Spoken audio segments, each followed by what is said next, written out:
Okay, guys, today we're painting some additional parts for this engine, and I went ahead and sprayed these exhaust manifolds with some high heat.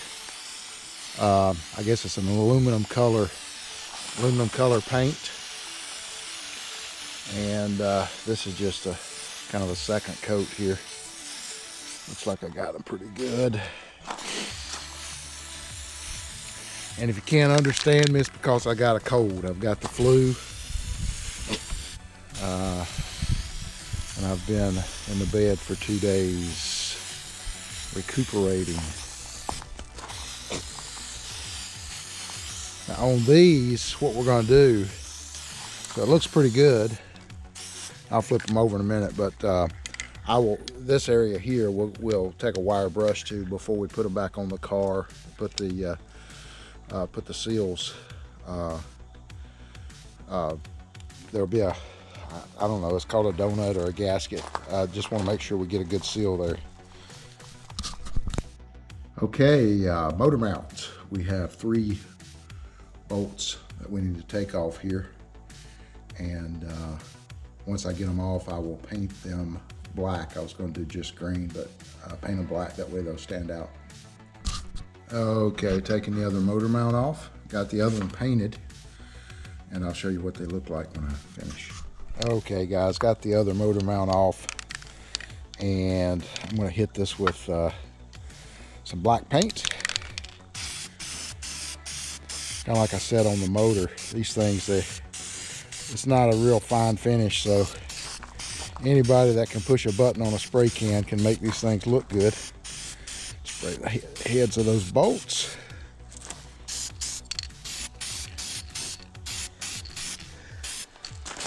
You know, this is probably not necessary, but if you guys know me, you know that I'm a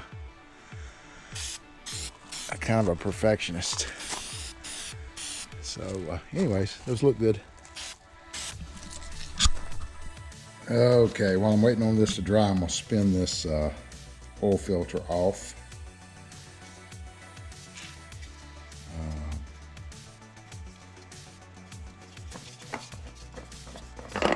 We're going to put a new oil filter.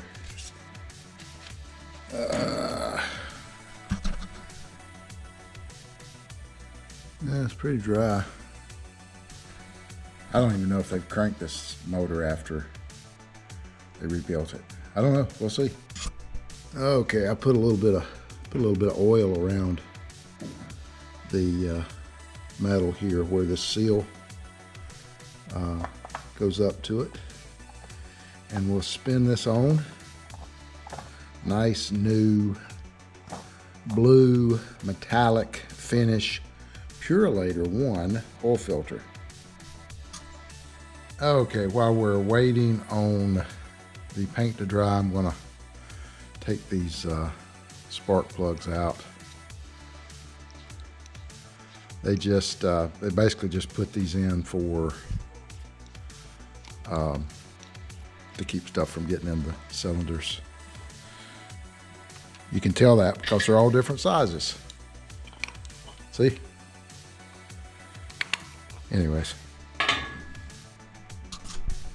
Okay guys, I'm gonna put these new spark plugs in. I've already gapped them, and I'm gonna put just a little bit of oil around the threads of these things because there's a little bit of rust on the threads on the block, and hopefully the next time we have to take these things out, they won't be difficult to remove.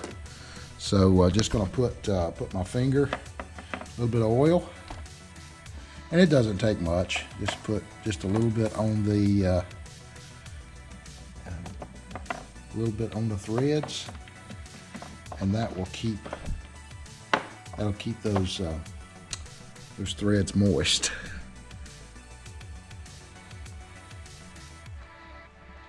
All right, we'll go ahead and get these started. And then there's 6 more, and we're done with that. Okay, I have put all 8 plugs in, and now I'm going to go around to each one of them and torque them, snug them good.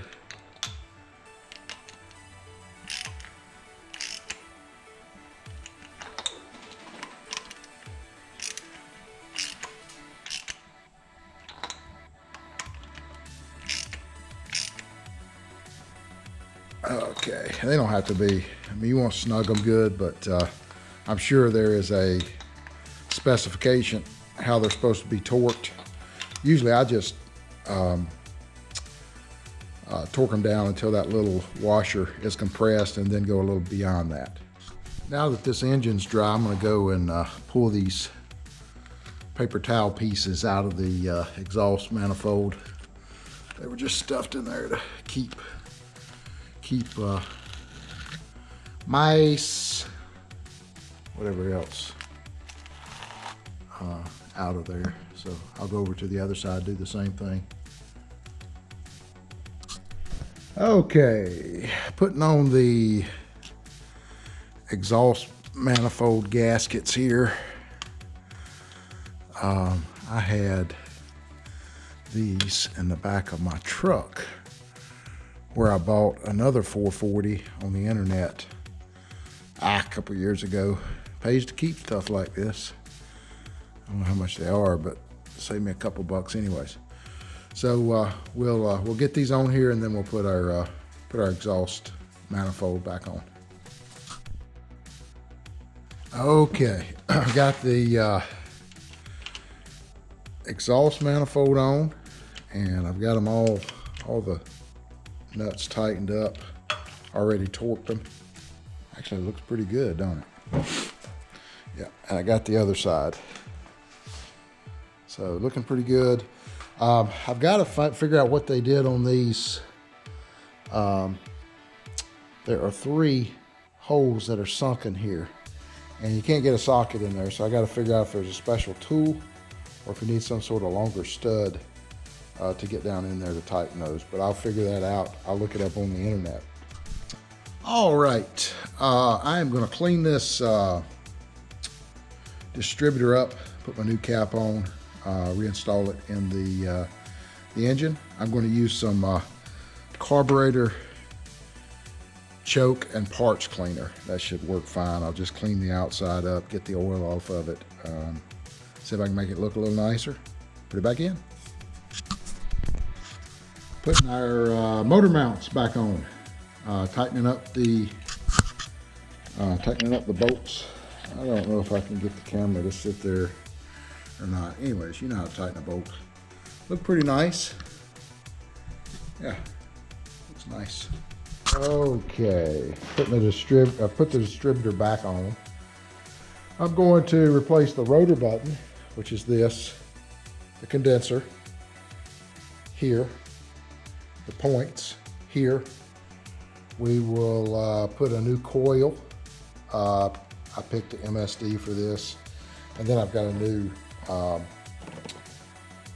distributor cap that we're going to put on. This cap actually looks brand new that's on it, but I don't know, it may have a crack in it. So we're going to put all new parts in it, button it up, and that's probably all I'm going to do today.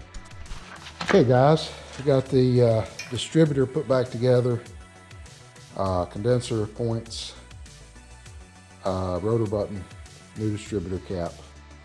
Have it placed back in the motor. I have not tightened it down yet, but just hand tightened the bolt there.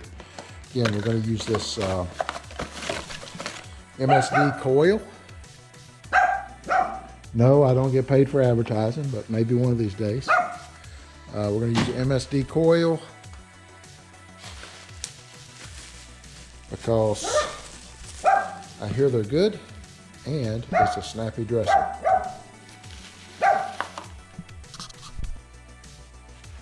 Okay, putting the cart before the horse, but before I stop for the day, I just wanted to set this carburetor on here.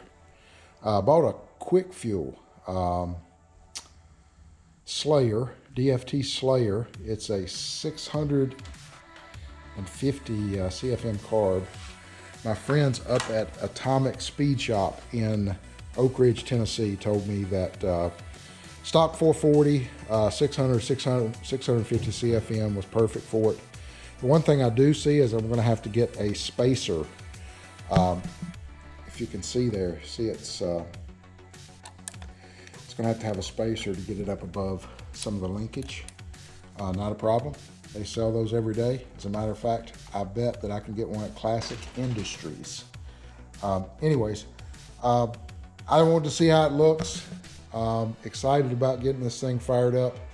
Maybe I have one of those spacers up at the other shop. If I do, we're going to try to get this thing fired up tomorrow.